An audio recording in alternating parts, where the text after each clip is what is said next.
지난 시간에는 하나님이 내 안에 사신다라는 주제로 우리의 구원을 이루어 가시는 성령 하나님의 은혜에 대해서 말씀을 나눴는데, 오늘은 믿음의 결국인 혼의 구원을 체험하는 것에 관하여 은혜를 나누고자 합니다.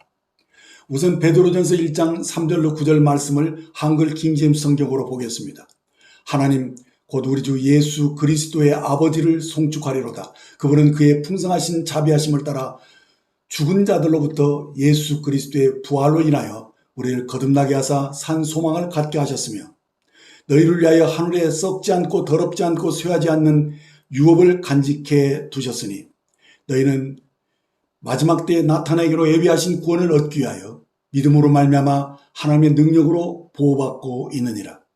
그러므로 필요하다면 너희가 여러 가지 시험으로 잠시 슬퍼할 수밖에 없지만 그것을 크게 기뻐하는 것은 너희 믿음의 시련이 불로써 단련될지라도 없어져 버리는 금보다 훨씬 더 귀하게 되어 예수 그리스도께서 나타나실 때 칭찬과 존귀와 영광을 받게 하려 함이라. 너희가 그를 보지 못하였으나 사랑하며 지금도 그를 보지 못하나 믿고 있으며 또 말할 수 없이 영광으로 가득 찬 기쁨으로 즐거워하나니 이는 너희 믿음의 결과 곧 너희 혼들의 구원을 받음이라.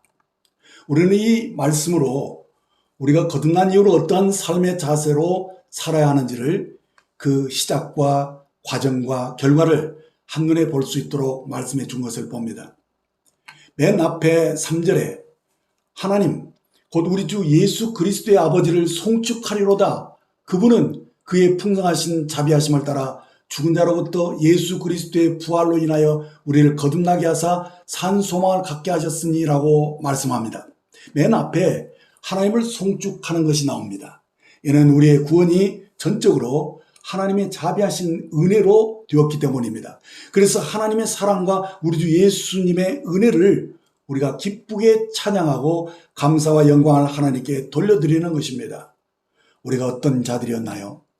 세상에서 소망도 없고 하나님도 없이 가련하게 살았던 우리가 영적으로 거듭나서 산 소망을 가지게 된 것은 우리 주 예수 그리스도의 부활로 인하여 우리가 하나님의 생명을 가지게 되었기 때문입니다. 그래서 예수 그리스도의 아버지를 송축하며 산 소망을 가지게 된 것이죠.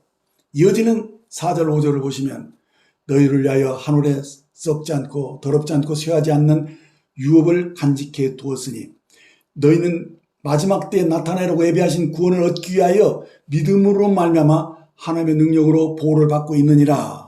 자, 우리가 산 소망을 가지게 된 이유가 여기에 게시되어 있습니다. 본래 소망이란 장차 이루어지리라고 바라보는 것인데 우리가 무엇을 이루어지길 기다리는 겁니까? 하늘에 썩지 않고 더럽지 않고 쇠하지 않는 유업을 바라보는 것입니다. 이는 우리가 장차 상속받게 될 영원한 하나님의 나라를 가리킵니다. 이 유업을 우리가 언제 받는 겁니까? 5절에 보면 마지막 때에 나타내려고 예비하신 구원이다 라고 말씀해 주고 있는 것을 봅니다. 우리 주님이 다시 오시는 그날에 우리의 구원이 이루어지는 것입니다. 우리는 그날이 언제인지 잘 모릅니다.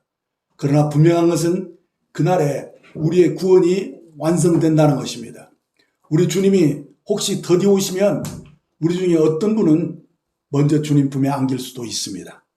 아무튼 거듭난 우리는 언젠가는 주님을 얼굴과 얼굴로 대면해야 하는 마지막 그날이 반드시 온다는 것입니다. 주님이 오시든지 내가 주님께로 먼저 가든지 우리는 거듭난 이후로 변화되고 성장하는 과정을 거쳐서 이 믿음이 완성되는 주님이 재림하시는 그날을 맞이하게 될 것입니다. 서로 각기 다르지만 주님 앞에 서는 날은 모두가 같다는 것입니다. 그러므로 우리가 이 기한을 소중히 보내야 한다는 겁니다. 고린도서 5장 10절에 이는 우리가 다 반드시 그리스도의 심판대 앞에 드러나 각각 선악간에 그 몸으로 행한 것을 따라 받으려 합니다 라고 말씀합니다. 거듭난 이후로 우리가 어떻게 살았는가를 평가받는 날이 반드시 온다는 것입니다. 이 심판은 우리의 구원을 이루어가는 과정에서 우리의 몸으로 행한 것을 따라서 그 수고를 인정받는 상급 심판의 자리인 것을 아셔야 합니다. 그러므로 우리가 여기서 유념해야 하는 것은 우리가 거듭난 그리스도인이라면 주님이 다시 오시는 그날까지 우리가 얼마나 변화되고 성장했는지가 중요하다는 것입니다.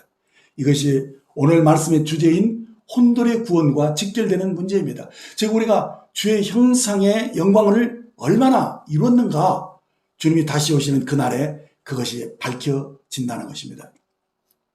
그런데 감사하게도 5절을 보시면 너희는 마지막 때에 나타내려고 예비하신 구원을 얻기 위하여 믿음으로 말미암아 하나님의 능력으로 보호받고 있느니라 라고 말씀해 주고 있습니다.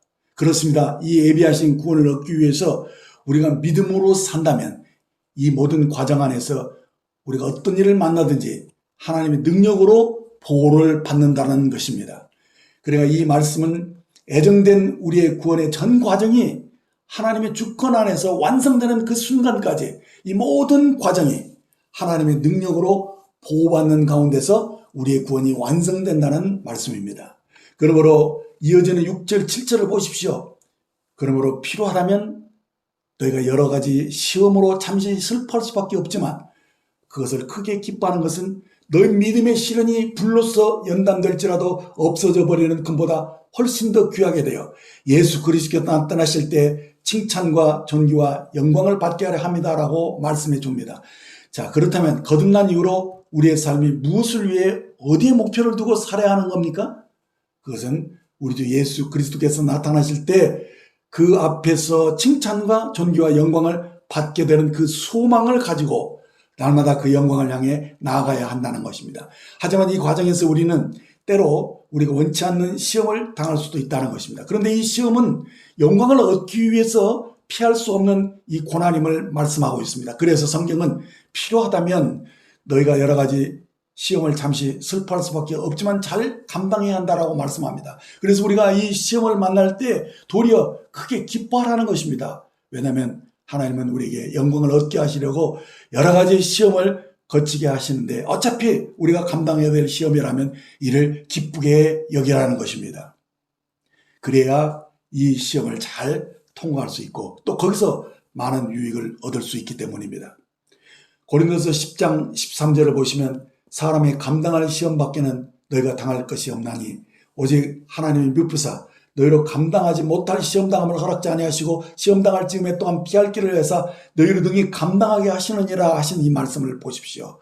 그렇습니다. 미쁘신 하나님은 우리가 어떤 자인지 잘 알고 계십니다. 그래서 우리가 어떤 시험을 통과해야 우리가 더 성숙해질 수 있는가를 아시고 우리 각인이 감당할 수 있는 시험들을 허락하셨다는 것입니다. 그러므로 시험당할 때에 낭망치 마시고 성실하게 이 시험을 잘 감당하심으로 큰 유익을 얻는 계기가 되어야 할 것입니다. 자, 왜 우리가 이런 여러 가지 시험을 통과해야 하는 겁니까?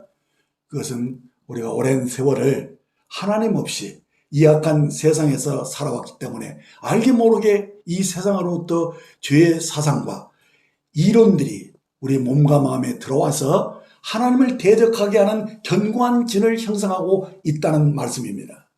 그래서 이런 악한 것을 우리가 다 제거해내고 하나님이 장세전부터 우리에게 복 주시고 예비하신 그 아들의 형상으로 우리가 변화되어야 하기 때문입니다. 그래서 금을 단련하듯이 우리 믿음의 시련이 용광로 속에서 모든 악의 찌꺼기가 다 태워지듯이 여러 가지 시험을 통해서 우리의 삶이 정결케 되고 또 우리 속에 아들의 생명과 그 성품이 심겨져서 우리의 믿음이 성장하고 변화되어 가기를 애정하셨기 때문입니다.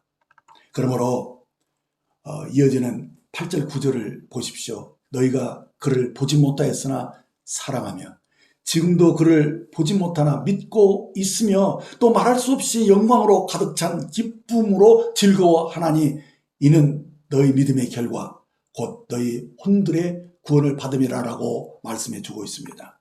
자, 그러므로 오늘 말씀의 초점은 우리가 믿음으로 살아가는 과정에서 이런 일 저런 일 다양한 환경 속에서 우리의 겉사람들은 쇠하여 가지만 우리의 속사람은 그리스도의 영광의 형상으로 변화되어 간다는 것입니다. 그런데 이 과정에서 우리가 소중히 여기는 것은 주님을 사랑하고 주님과의 사귐 속에서 주님을 닮아가야 한다는 것입니다. 그러므로 우리 믿음의 결국은 곧 믿음으로 산 결과는 우리가 혼의 구원을 받게 됨으로써 결국에는 우리의 구원이 영화로운 단계로 들어가게 된다는 것입니다. 자, 이제 이 과정을 좀 더 세밀하게 살펴보겠습니다. 우리가 거듭나서 맨 먼저 회복되는 것은 양심의 기능입니다. 본래 양심은 우리가 잘못했거나 빗나갈 때 우리 자신에게 이것은 죄이다라고 정죄하고 마음에 찔림을 주는 것이 양심입니다. 근데 만일 우리가 잘못하고 있는데도 이 양심이 아무렇지도 않다면 이는 우리의 영이 아직 살아난 게 아니라는 겁니다. 왜냐하면 우리의 영이 살아나 거듭날 때 동시에 살아나는 것이 양심의 기능이기 때문입니다. 그래서 우리의 구원은 우리의 양심이 깨끗해짐으로 영이 살아나고 하나님과의 사귐이 원만해질 때 성령의 기름 부음이 충만해지면서 혼에도 변화를 가져온다는 말씀입니다. 그래서 우리의 영이 거듭나면 그 후로 당연히 혼의 구원이 뒤따라오는 것입니다. 우리의 혼의 구원에는 세 단계가 있다고 봅니다. 맨 먼저 우리의 감정의 변화가 생기고 우리가 주님을 위해서 살고자 하는 의지에도 자연스럽게 변화가 뒤따라온다는 겁니다. 로마서 12장 1절에 보면 그러므로 형제들아 내가 하나님의 모든 자비하심으로 너희를 권하노니 너희 몸을 하나님이 기뻐하시는 거룩한 산제물로 드리라. 이는 너희가 드릴 영적 예배니라 라고 바울 사도는 맨 먼저 하나님의 자비하심을 언급하면서 우리의 감정이 하나님의 사랑과 은혜로 적셔지기를 원하셨습니다. 우리가 우리의 몸을 들여서 합당한 예배와 봉사가 자발적으로 드려지는 영적인 의지가 이 변화가 뒤따라온다는 말씀입니다. 그렇습니다. 주님 안에서 진보가 있는 사람들은 모두가 주님을 사랑하는 자들입니다. 저들은 주님의 사랑을 알고 그 마음이 뜨거운 자들이기 때문에 주님을 위해서 살고자 하는 헌신자로 나타나는 것입니다. 그래서 주님의 사랑으로 우리 마음이 채워지면 자연스럽게 마음을 다하고 뜻을 다하여 목숨을 다하여 주님을 위해서 살고자 하므로 혼의 변화가 뒤따라 일어나는 것입니다. 그러나 반대로 만일 우리가 주님을 사랑하지 않으므로 우리 마음이 냉랭하다면 아무리 많은 말씀을 알고 있어도 실제로 우리는 몸을 들여 순종하려고 하지 않는다는 것입니다. 그러니까 우리가 헌신할 수 있는 최상의 길은 주님의 자비하심, 그 사랑이 우리의 마음의 감정을 만지고 있을 때 우리는 몸을 들여 순종하게 되는 것입니다. 따라서 자신을 들여 주님께 헌신할 수 있는 길은 사랑으로 역사하는 믿음뿐이라는 겁니다. 그래서 우리는 성령께서 우리 마음에 하나님의 사랑을 부어주시기를 간구해야 하는 것입니다. 8절에 너희가 그를 알지 못하였으나 사랑하며 지금도 그를 보지 못하나 믿고 있으며 또 말할 수 없이 영광으로 가득 찬 기쁨으로 즐거워하나니라고 말씀한 것을 보면 우리가 몸을 들여 순종할 수 있는 혼의 구원은 하나님의 사랑이 우리 마음을 감동하심으로부터 시작된다는 것입니다.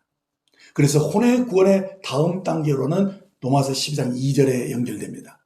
너희는 이 세대를 본받지 말고 오직 마음을 새롭게 함으로 변화를 받아 하나님의 선하시고 기뻐하시고 온전한 뜻이 무엇이니 분별하도록 하라라고 하십니다. 그러니까 주님을 위해서 살고자 하는 헌신하는 이 마음들을 가지게 되었다면 이제 무언가를 하기 전에 먼저 우리의 마음을 새롭게 함으로 변화를 받아야 한다는 것입니다. 이는 우리의 생각이 바뀌지 않은 상태에서 헌신하는 행동을 하게 되면 하나님이 선하시고 기뻐하시고 온전한 뜻과는 상관없는 무분별한 삶이 되고 말 것입니다. 그러니까 우리가 무엇을 행하기 전에 먼저 하나님의 뜻을 분별하는 것이 우선시 되어야 한다는 것입니다. 그래서 3절에 내게 주신 은혜로 말미암아 너희 각선하게 말하노니 마땅히 생각할 그 이상의 생각을 품지 말고 오직 하나님께서 각사람에게 나눠주신 믿음의 분량대로 지혜롭게 생각하라라고 말씀하시면서 3절 이하의 끝절까지 바울사도는 계속해서 어떻게 하라 라고 우리의 의지를 사용해서 우리의 몸을 들여 실행할 것들을 구체적으로 지시해 주고 있다는 것입니다. 그러니까 로마서 12장은 하나님께서 우리의 혼의 세 부분 안에서 먼저 감정을 만지시고 그리고 난 후에 우리의 생각이 하나님의 뜻과 일치하는 분별력을 가져야 할 것을 말씀하시고 난 후에야 이제 마지막으로 우리가 의지를 들여서 온몸으로 헌신해야 하는 이 구체적인 삶들을 지시받고 된 것을 보게 됩니다. 이렇게 우리의 혼의 구원을 이루는 단계별로 계시를 해 준 것입니다. 그래서 이 혼의 구원을 이루는 단계에서 우리가 중점적으로 살펴봐야 하는 것은 우리의 생각이 하나님의 뜻과 일치도록 하는 게 중요하다는 것입니다. 왜냐하면 우리의 감정이 하나님의 사랑으로 감동되어서 우리의 의지를 들여 순종하는 것이 자연스럽지만은, 그러나 우리의 생각이 바뀌고 삶의 방식이, 곧 라이프 스타일이 변화되는 것은 그렇게 자연스럽게 되는 것은 아닙니다.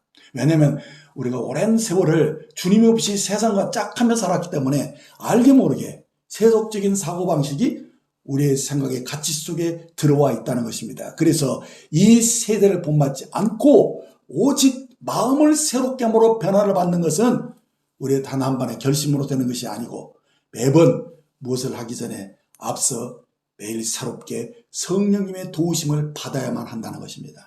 에스겔 36장 26절을 보시면, 또 새 영을 너희 속에 두고 새 마음을 너희에게 주되 너희 육신에서 굳은 마음을 제하고 부드러운 마음을 줄 것이며 라고 말씀하고 있습니다.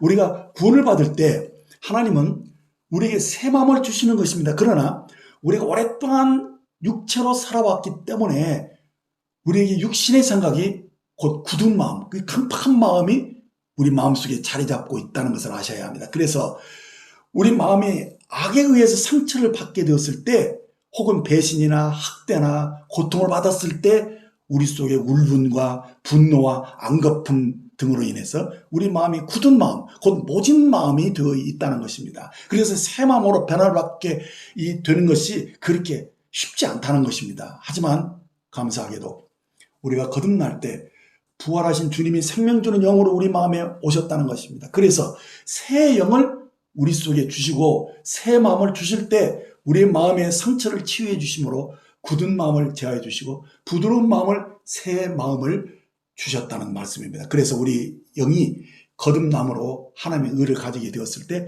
우리의 본성이 하나님의 신성한 본성으로 바뀌었다고 말씀해 줍니다. 그렇습니다. 우리의 영은 하나님의 의로 그 본성이 바뀐 것입니다. 하지만 우리 육신에 남은 이 육신의 생각은 단 한 번의 깨달음으로 우리의 생각이 새롭게 바뀌어지는 것은 아니라는 것입니다. 물론 거듭날 때 새 영이 부어지고 새로운 피조물로 태어나게 되어서 단 한 번으로 우리가 우리 본성, 이 영의 본성이 바뀌었지만 혼의 구원은 그렇지 않다는 것입니다. 실제로 이 삶에서 이 혼의 구원을 경험하려면 자기를 부인하고 자기 십자가를 지고 주님을 따라가는 제자의 삶이 요구된다는 것을 반드시 아셔야 합니다. 마태복음 16장을 보면 주님이 가이사랴 빌립보에 이르렀을 때 제자들에게 물으셨습니다. 사람이 인자를 누구라 하더냐?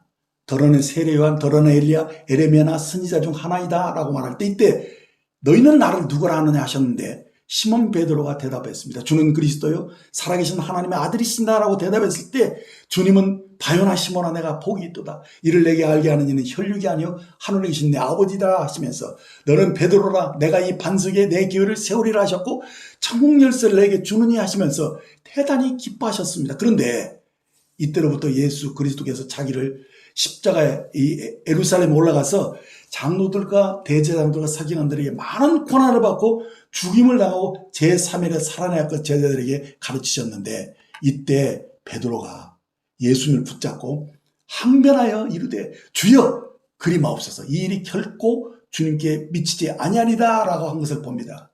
그런데 놀라운 것은 주님께서 베드로를 향해 이렇게 말합니다. 사탄아 내 뒤로 물러가라. 너는 나를 넘어지게 하는 자로다. 내가 하나님의 일을 생각지 아니고 도리어 사람의 일을 생각하는도다 하시면서 오늘 말씀의 주제인 이 혼의 구원을 언급하신 것입니다.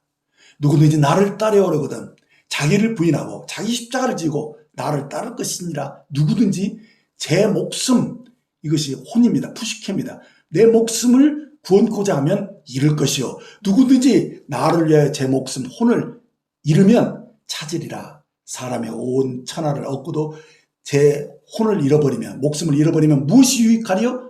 사람이 무엇을 주고 제 목숨, 혼을 바꾸겠느냐, 이렇게 말씀하신 것입니다. 여기서 주님 말씀하시고자 하신 것이 무엇이냐 하면 자기 목숨을, 곧 혼을, 자아를 가리키는 것인데, 그러니까 우리가 주님을 따라가려면 자기 혼을 부인하고 자기 십자가를 지고 주님의 말씀을 따라가야 한다는 것입니다. 이는 곧 자기 안락, 자기 기쁨을 구하면 이는 혼을 잃어버린다는 것입니다. 그러니까 주님 오시는 날 우리의 혼이 구원받기를 원한다면 우리는 주님의 제자로 자기를 부인하면서 십자가를 지는 그런 삶을, 순종하는 삶을 사셔야만 그날에 우리의 혼을 구원받을 수 있다라고 말씀하시고 있는 것입니다. 그러므로 우리가 하나님의 뜻대로 살려면 자기 마음을 비워야 합니다. 자기 의견을 가지고 자기 일을 구하는 사람은 먼저 하나님 나라 그 일을 구하는 것이 쉽지 않습니다. 그 제자의 삶을 살 수 없다는 것입니다. 그래서 주님이 우리에게 바라시는 것은 한 사람이 두 주인을 섬기지 못할 것이니 혹 이를 미워하고 저를 사랑하거나 혹 이를 중히 여기고 저를 경히 여김이라 너희가 하나님과 재물을 겸하여 섬기지 못하느니라 하셨습니다. 그리고 이어지는 이 33절 말씀에서 그런즉 너희는 먼저 그의 나라와 그 의를 구하라. 그리하면 이 모든 것을 너희에게 더하시리라 약속하신 것입니다. 이것이 우리의 혼을 구원하는 길을 주님이 말씀해 주신 것입니다. 그래서 우리가 여기서 깨닫게 되는 것은 우리가 무슨 일을 결정하거나 실행하기 전에 그것보다 더 중요한 것은 먼저 하나님은 선하시고 기뻐하시고 온전한 뜻이 무엇인지를 분별하는 게 더 중요하다는 것입니다. 그래서 제가 사역 초기부터 형제들에게 성경 읽기와 함께 아침에 말씀과 기도로 주님과 함께 하는 시간을 곧 큐티 훈련을 중요시했습니다. 이는 우리의 생각이 성경 말씀과 일치하는 훈련을 하는데 꼭 필요한 훈련이기 때문입니다. 그래서 우리는 어떤 생각이 떠오르면 그것이 하나님의 말씀과 일치하는지를 반드시 물어야 합니다. 그리고 때로는 연단을 거친 장성한 형제들과 교제하면서 자신의 분별력을 높여가야 한다는 것입니다. 아무튼 우리는 꾸준히 성경을 읽고 묵상하고 그것을 삶에 적용하고 순종하면서 자기의 생각을 말씀과 일치시키는 훈련을 꾸준히 하셔야 한다는 겁니다.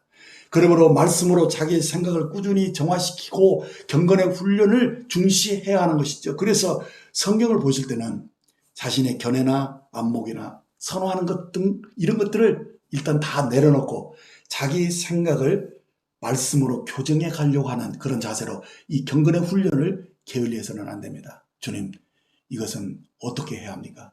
주님의 뜻을 알려주십시오 라고 기도하시면서 주님과 교제 속에서 주님의 음성을 들으셔야 합니다. 1장 27절에 보면 내 양은 내 음성을 그들을 알며 그들은 나를 따르느니라고 말씀하셨습니다.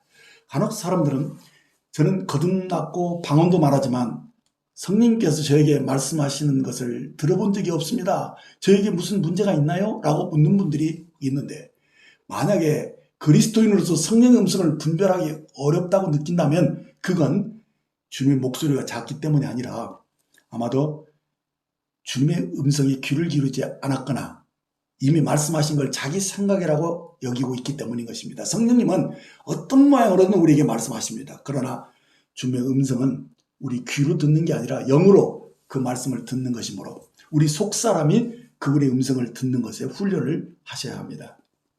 특히 우리가 성경을 공부할 때 주님은 말씀을 통해서 말씀하신다는 것을 아셔야 됩니다. 따라서 우리가 말씀을 공부할 때는 언제나 성령님이 말씀하실 기회를 주시는 것입니다. 그러므로 성경에 있는 그분의 가르침과 인도를 받아들이게 되면 그것이 바로 주님의 음성을 듣는 것입니다. 디모데후서 3장 16절을 보시면 모든 성경은 하나님의 감동으로 된 것으로 교훈과 책망과 바르게 함과 의로 교육하기에 유익하니라고 말씀하셨습니다. 그러므로 이 삶의 현장에서 꼭 필요할 때 성령님의 말씀을 생각나게 하시는데 그것이 곧 주님의 음성을 듣는 것입니다. 보혜사 곧 아버지께서 내 이름으로 보내실 성령 그가 너에게 모든 것을 가르치시고 내가 너에게 말한 모든 것을 생각나게 하시리라 하셨습니다.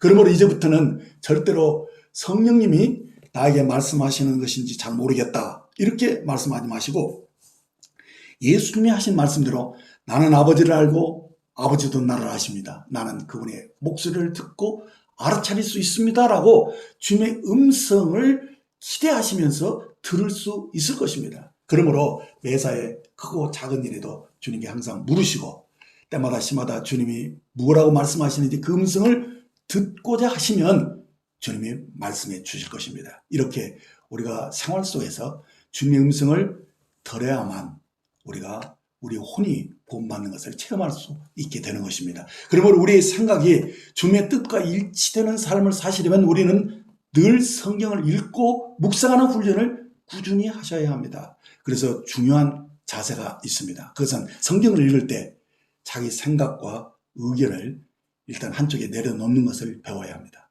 그래야 말씀이 내 마음에 들어와서 내 생각을 바꾸어 주십니다. 우리는 성경 말씀을 통해서 우리의 생각이 새로워지도록 해야 한다는 겁니다. 그러기 위해서 우리는 말씀을 읽을 때 기도하는 마음으로 읽으셔야 합니다. 곧 성령의 도우심을 받아서 읽으라는 것입니다. 늘 지혜와 계시 영을 주시도록 성령을 의지하시기를 바랍니다. 그래야 성령이 말씀을 열어주시고 내 생각을 바꿔주시는 것입니다. 예를 들면 내가 어떤 일을 처리하고 결정을 할 때 속사람이 곧 영이 평안한지를 살펴볼 필요가 있습니다. 왜냐하면 육신의 생각은 사망이요 영의 생각은 생명과 평안이라고 말씀하셨기 때문입니다. 그래서 내가 어떤 것을 결정하고 행동을 할 때 내 영이 평강이 깨져 있으면 그건 육신의 생각이 개입된 것임을 알 수가 있습니다. 여기서 사망이란 하나님과의 관계에 문제가 생겼을 때 나타나는 여러 가지 현상입니다. 그러니까 내 마음이 힘들고 답답하고 흔쾌하지 않으면 이것은 다 육신에서 곧 사망의 산물이라는 것을 아셔야 합니다. 주님이 기뻐하시는 선한 일에는 주님의 후원하심이 나타나서 생명과 평안한 느낌을 가지게 되는 것입니다. 그래서 주님의 뜻을 물으실 때 마음이 이 평안한지 어떤지를 늘 보셔야 됩니다. 그리고 자신의 의견이나 어떤 견해를 앞세우지 마시고 성령님 곧 주님에게 나의 생각을 이렇게 맡기면서 양도하면서 내 마음을 새롭게 해달라고 기도하시면서 말씀을 들으셔야 됩니다. 자신의 주장과 의견을 이렇게 포기하지 않으려고 하면 그것이 바로 성령 인도하심을 가로막는 것임을 아셔야 됩니다. 그래서 성령이 주시는 느낌을 따라서 순종하려고 자신을 육신에 두지 않고 반드시 영에 두셔야 합니다. 그래야 자기 마음을 비울 수 있는 것입니다. 이는 성령께서 내 생각 안으로 들어오실 수 있도록 내 마음을 여는 과정인 것입니다. 그래서 외적으로 들어오는 이 성경 말씀과 내 영의 느낌이 함께 의합함으로써 내 생각이 새로워지는 것이죠. 곧 내 생각이 성령의 생각에 복종할 수 있도록 자기를 부인하는 것입니다. 왜냐하면 죽음이 없이는 부활도 없기 때문입니다. 주님이 겟세마네 동산에서 내 뜻대로 마옵시고 주님의 뜻대로 하옵소서라고 자신을 죽기까지 내어주심으로써 복종하심으로써 이 십자가를 지셨던 것처럼 우리도 그래야 됩니다. 주님이 죽으심으로써 제3일에 이 부활하셨던 것이 아닙니까? 모든 은혜의 역사는 십자가의 죽음을 통과할 때 부활로 연결될 때 일어나는 것입니다. 이렇게 우리의 생각의 변화는 죽음을 통과하여 부활로 다시 살아남으로써 혼의 구원이 체험되어지는 것입니다. 어떤 자매가 이런 간증을 했습니다. 함께 모임 생활을 하는 어느 자매를 보면 늘 못마땅한 생각이 들었다는 것입니다. 생각만 해도 마음이 불편하고 믿기만 하고 그런 것들이 참 그를 괴롭게 했다는 것입니다. 그래서 기도도 막히게 되고 힘들었었는데 어느 날 주님께서 그 자매에게 왜 그 어린 자매를 사랑하지 않느냐, 왜 미워하느냐라고 물으셨다는 것입니다. 그래서 그 자매는 왜 그가 그 어린 자매를 미워하는지 그 이유를 낱낱이 주님께 다 고했지만 주님은 아무 말씀도 없었다는 것입니다. 그래서 마음이 편치 않았고 그녀를 사랑해야 한다는 느낌이 더 강하게 들었지만 어쩔 수가 없었는데 어느 날 불현듯 우리의 죄를 대신 지고 가신 주님이 십자가상에서 왜 그렇게 십자가를 지셔야 하는 것이 깨달아졌다는 것입니다. 자기 생각과 판단을 다 내려놓게 되었다는 거예요.